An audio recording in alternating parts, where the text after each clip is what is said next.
So how did you do? Did you see some improvement? I hope so. If you did in fact focus on just one thing you didn't like, chances are you made some improvement. Maybe it's not 100%, but you made some improvement. Now, if you didn't see improvement, typically that means one of two things.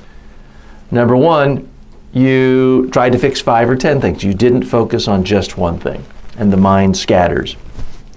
The second thing that might have happened is you tried to focus on something that you just can't change.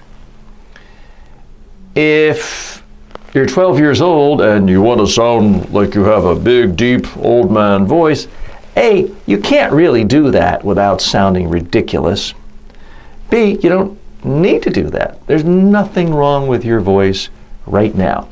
As long as people can understand you and you don't sound scared, chances are your voice is perfectly fine. You don't have to sound like your parents or somebody you've seen in a movie. You have to sound like you, as long as it's you that sounds interested and relaxed and not scared and tensed up and nervous and crawling into a turtle shell.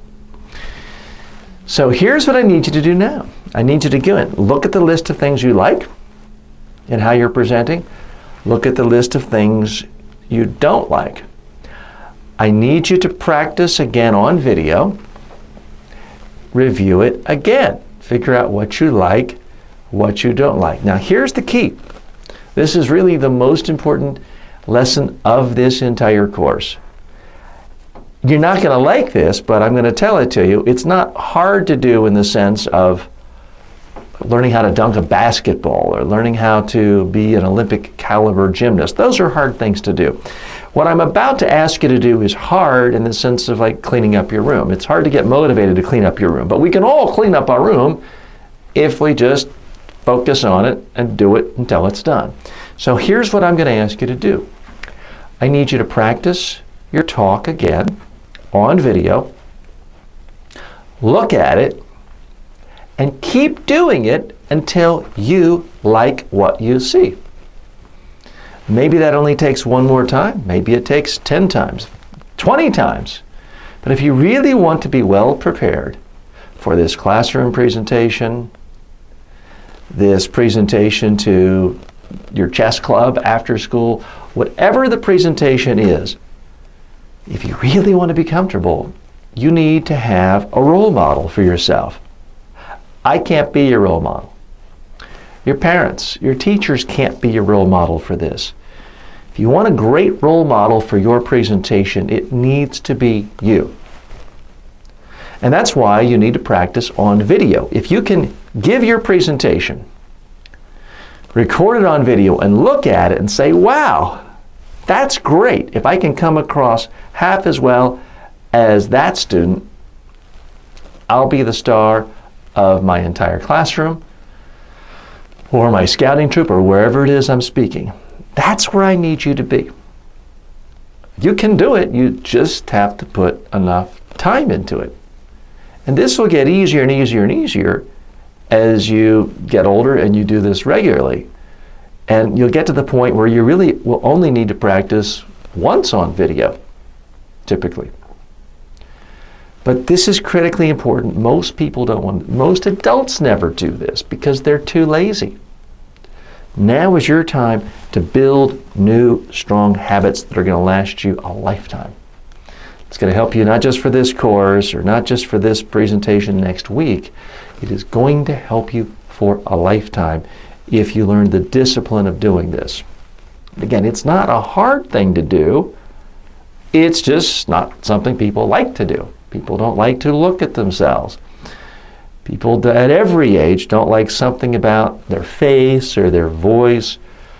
But if you really want to be confident in any presentation, you need to know that you're coming across your best. One of the things that makes people nervous, standing up in front of the classroom, talking even to family members or friends, is this idea of, uh-oh, I don't really know how I'm coming across.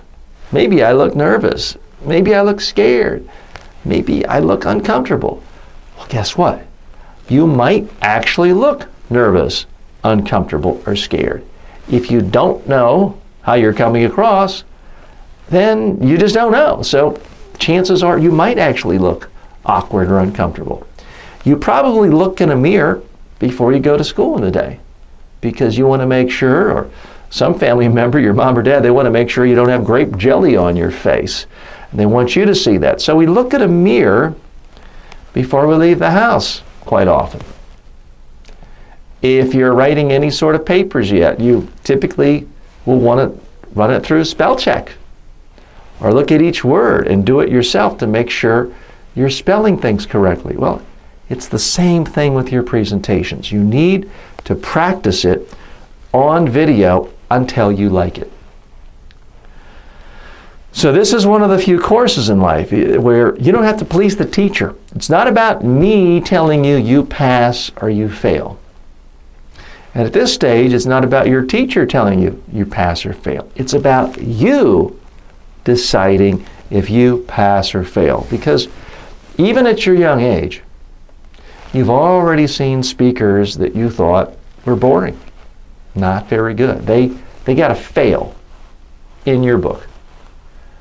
I want you to apply that same logic to your own presentation. Are you going to give yourself a fail? If so, that's okay, but let's figure out how we can make it better. Keep practicing it on video again and again until you like it.